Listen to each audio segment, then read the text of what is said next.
What's up, everybody, and welcome to the Rocket Ranch Trailer Park. Today, we're going to talk about the story of Matt Rife, a social media influencer who experienced both the highs and the lows of fame. Excuse me, from gaining popularity on TikTok to facing a very significant fall from grace. The journey of Matt Rife is a cautionary tale and the responsibilities that come along with being in the public eye. So, first, we're going to talk about where Matt Rife came from. Now, let's be clear, Matt Rife is not a new comedian. He's been around for 8 to 10 years, traveling, as comedians do. And, usually at the 10-year mark, either they made it or they didn't. For Matt Rife, that was the not making it part, but he went to a comedy festival in Canada, one of the biggest of the year, and he posted a TikTok from there of him doing some crowd work, which I have to admit, Matt Rife is good at crowd work. And so that goes viral. And almost immediately, over a couple months, we see that Matt Rife goes to 18 million followers. I'd also like to point out that he's getting massive hits on these videos. 65 million, 54 million, 64 million, 11 million, 18 million right there, 28, 11, 10. So he's in the tens of millions of views per most videos.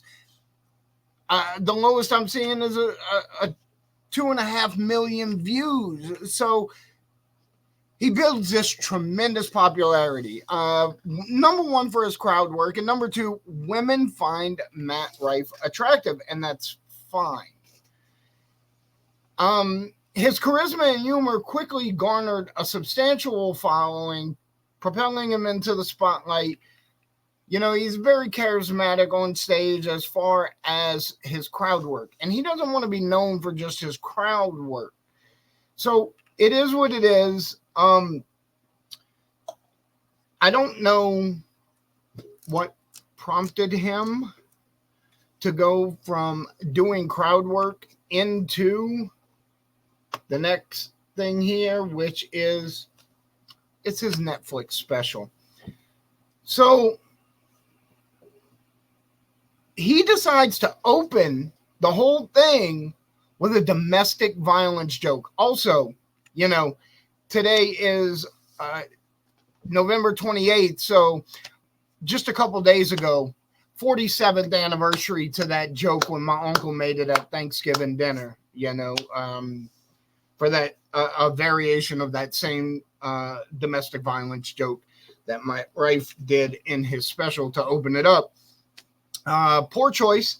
He has Handsome Squidward here has said that he doesn't want his fans, he doesn't want to be seen as just a guy who caters to women. But the truth is, he's done everything he can to cater to women, from getting veneers and stuff like that. If you see him back on Wild 'N Out, it's very different. But so he decided to eschew the audience that he built of millions of women to try to cater towards men. But the problem is you have a responsibility. First of all, the men that you are catering to, are men that find domestic violence jokes funny. That is a very niche audience and not a good one to have. That's not the audience you want. You want an inclusive audience of everyone that can laugh at a joke, or the majority of people can laugh at a joke. Why are you making jokes for just a very small group of people that think beating women is funny? There's nothing funny about that. There's a responsibility as a social media influencer, celebrity, whatever people are nowadays. There's a responsibility that comes with that, to just not be a piece of shit. And I think Matt Rife is falling in this. And while his fall was very steep, I think it's very worth considering the possibility of a redemption and personal growth. People can learn from their mistakes and take steps towards positive change. I hope that Matt, like anyone facing challenges, takes this opportunity for self-reflection and improvement.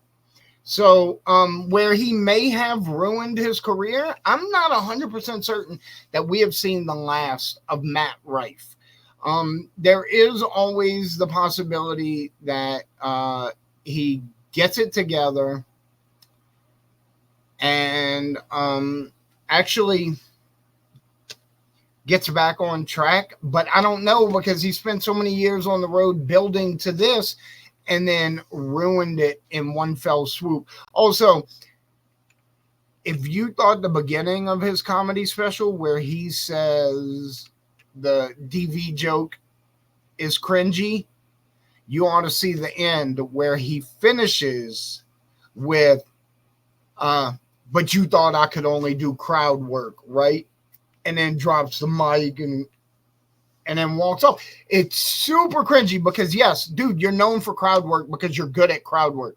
I've seen your jokes now. I've seen your stand-up. It's not good. It's fair to middling at best. Nothing extra. On your best day, your jokes are average. Your crowd work is good. You should concentrate on that. I'm going to say 20 years ago as a hobby, I did stand-up comedy. I did a bunch of clubs. I even headlined a casino before, which was fun.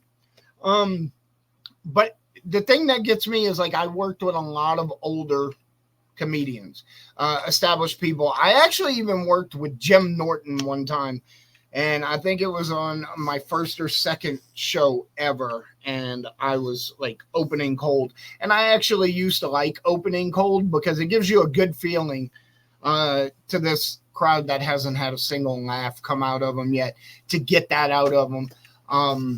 There's something to be said for a warmed up crowd, but opening crowd, a cold crowd that you get to warm up, it's a really good feeling. Anyway, one of the things that was said to me by some of these established comedians and more experienced comedians was that a lot of people can write a joke, but crowd work is what separates a comedian from a joke teller.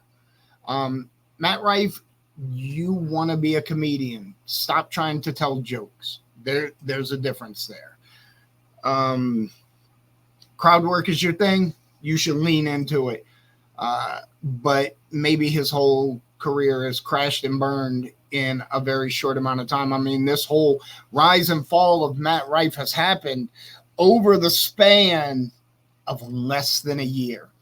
So I don't think we'll be seeing the end of him again, but I also don't think his popularity will ever recover fully to where he was previously, before the Netflix special. So thanks for watching. Like and subscribe. I'm going to make more videos like this because I enjoy doing stuff like this.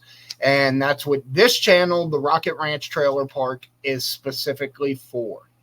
Thanks, guys.